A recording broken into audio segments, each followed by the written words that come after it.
1 Samuel chapter 13. Saul was 30 years old when he became king, and he reigned over Israel for 42 years. Saul chose 3,000 men from Israel. 2,000 were with him at Michmash in the hill country of Bethel, and 1,000 were with Jonathan at Gibeah in Benjamin. The rest of the men he sent back to their homes. Jonathan attacked the Philistine outpost at Geba, and the Philistines heard about it. Then Saul had the trumpet blown throughout the land and said, "Let the Hebrews hear." So all Israel heard the news. Saul has attacked the Philistine outpost, and now Israel has become obnoxious to the Philistines. And the people were summoned to join Saul at Gilgal. The Philistines assembled to fight Israel, with 3,000 chariots, 6,000 charioteers, and soldiers as numerous as the sand on the seashore. They went up and camped at Michmash, east of Bethaven. When the Israelites saw that their situation was critical and that their army was hard-pressed, they hid in caves and thickets among the rocks, and in pits and cisterns. Some Hebrews even crossed the Jordan to the land of Gad and Gilead. Saul remained at Gilgal, and all the troops with him were quaking with fear. He waited for 7 days, the time set by Samuel. But Samuel did not come to Gilgal, and Saul's men began to scatter.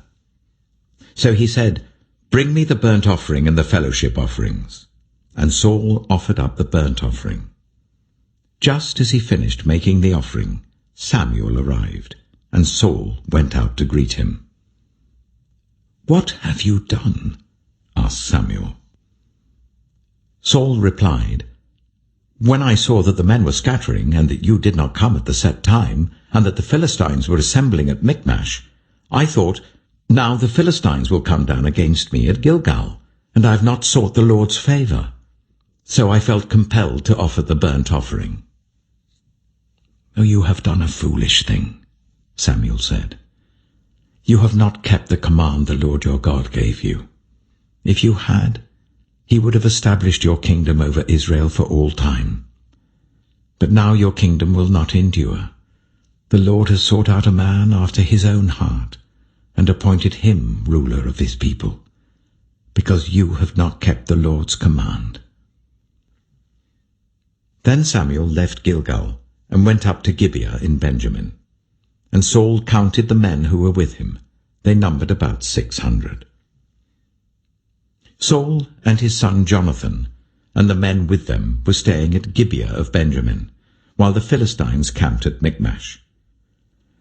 Raiding parties went out from the Philistine camp in 3 detachments. One turned towards Ophrah in the vicinity of Shual, another towards Beth-horon, and the third towards the borderland overlooking the valley of Zeboim, facing the wilderness. Not a blacksmith could be found in the whole land of Israel, because the Philistines had said, "Otherwise the Hebrews will make swords and spears." So all Israel went down to the Philistines to have their plowshares, mattocks, axes, and sickles sharpened. The price was 2/3 of a shekel for sharpening plowshares and mattocks, and 1/3 of a shekel for sharpening forks and axes, and for repointing goads. So on the day of the battle, not a soldier with Saul and Jonathan had a sword or spear in his hand. Only Saul and his son Jonathan had them. Now a detachment of Philistines had gone out to the pass at Michmash. 1 Samuel chapter 14. One day, Jonathan, son of Saul, said to his young armor-bearer, "Come, let's go over to the Philistine outpost on the other side." But he did not tell his father. Saul was staying on the outskirts of Gibeah, under a pomegranate tree in Migron. With him were about 600 men, among whom was Ahijah, who was wearing an ephod.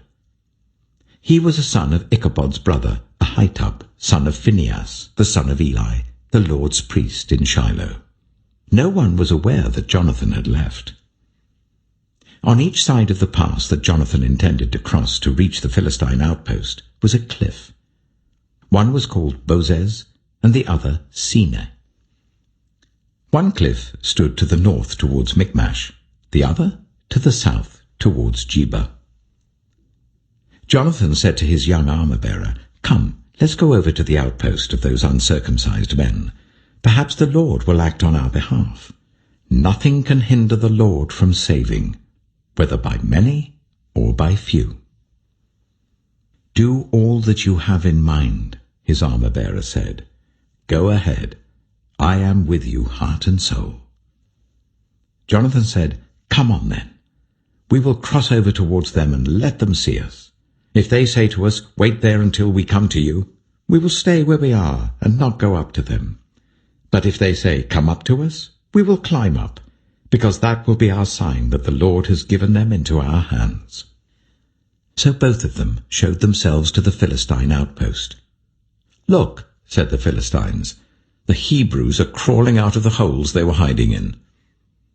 The men of the outpost shouted to Jonathan and his armor-bearer, "Come up to us and we'll teach you a lesson."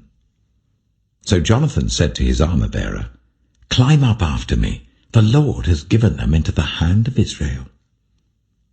Jonathan climbed up using his hands and feet, with his armor-bearer right behind him. The Philistines fell before Jonathan, and his armor-bearer followed and killed behind him. In that first attack, Jonathan and his armor-bearer killed some 20 men in an area of about half an acre. Then panic struck the whole army, those in the camp and field and those in the outposts and raiding parties, and the ground shook. It was a panic sent by God. Saul's lookouts at Gibeah in Benjamin saw the army melting away in all directions. Then Saul said to the men who were with him, "Muster the forces and see who has left us." When they did, it was Jonathan and his armor-bearer who were not there. Saul said to Ahijah, "Bring the ark of God." At that time it was with the Israelites. While Saul was talking to the priest, the tumult in the Philistine camp increased more and more. So Saul said to the priest, "Withdraw your hand." Then Saul and all his men assembled and went to the battle. They found the Philistines in total confusion, striking each other with their swords. Those Hebrews who had previously been with the Philistines and had gone up with them to their camp went over to the Israelites who were with Saul and Jonathan. When all the Israelites who had hidden in the hill country of Ephraim heard that the Philistines were on the run, they joined the battle in hot pursuit. So on that day the Lord saved Israel, and the battle moved on beyond Beth-aven. Now the Israelites were in distress that day, because Saul had bound the people under an oath, saying, "Cursed be anyone who eats food before evening comes, before I have avenged myself on my enemies." So none of the troops tasted food. The entire army entered the woods, and there was honey on the ground. When they went into the woods, they saw the honey oozing out. Yet no one put his hand to his mouth because they feared the oath. But Jonathan had not heard that his father had bound the people with the oath, so he reached out the end of the staff that was in his hand and dipped it into the honeycomb. He raised his hand to his mouth, and his eyes brightened. Then one of the soldiers told him, "Your father bound the army under a strict oath, saying, 'Cursed be anyone who eats food today.' That is why the men are faint." Jonathan said, "My father has made trouble for the country. See how my eyes brightened when I tasted a little of this honey. How much better it would have been if the men had eaten today some of the plunder they took from their enemies. Would not the slaughter of the Philistines have been even greater?" That day, after the Israelites had struck down the Philistines from Michmash to Ajalon, they were exhausted. They pounced on the plunder, and, taking sheep, cattle, and calves, they butchered them on the ground and ate them, together with the blood. Then someone said to Saul, "Look, the men are sinning against the Lord by eating meat that has blood in it." "You have broken faith," he said. "Roll a large stone over here at once." Then he said, "Go out among the men and tell them, 'Each of you bring me your cattle and sheep, and slaughter them here and eat them.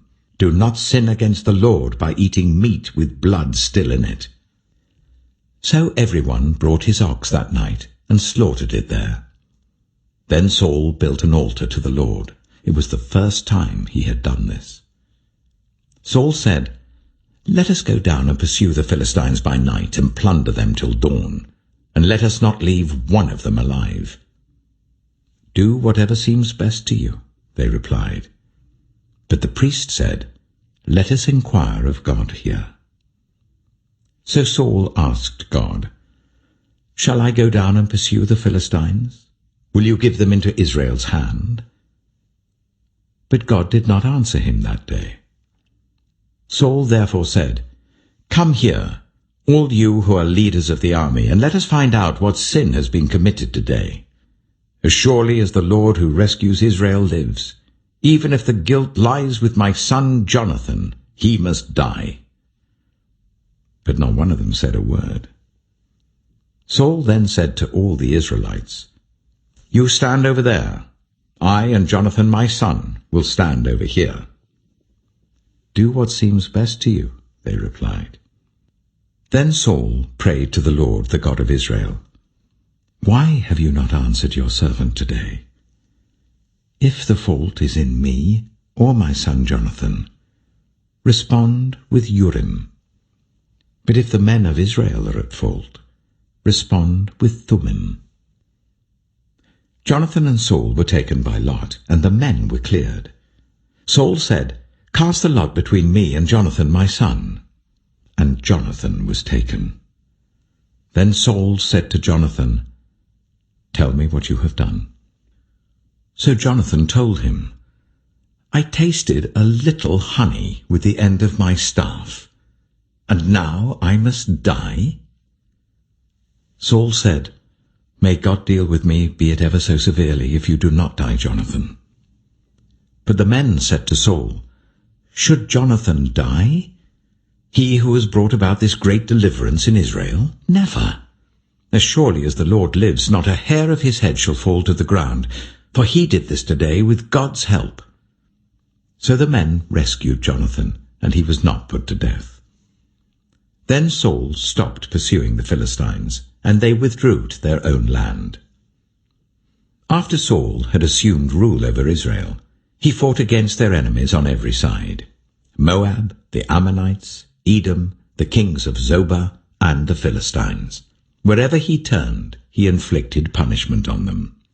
He fought valiantly and defeated the Amalekites, delivering Israel from the hands of those who had plundered them. Saul's sons were Jonathan, Ishvi, and Malchishua. The name of his elder daughter was Merab, and that of the younger was Michal. His wife's name was Ahinoam, daughter of Ahimaaz. The name of the commander of Saul's army was Abner, son of Ner, and Ner was Saul's uncle. Saul's father, Kish, and Abner's father, Ner, were sons of Abiel. All the days of Saul there was bitter war with the Philistines, and whenever Saul saw a mighty or brave man, he took him into his service. Psalm 84. How lovely is your dwelling place, Lord Almighty! My soul yearns, even faints, for the courts of the Lord.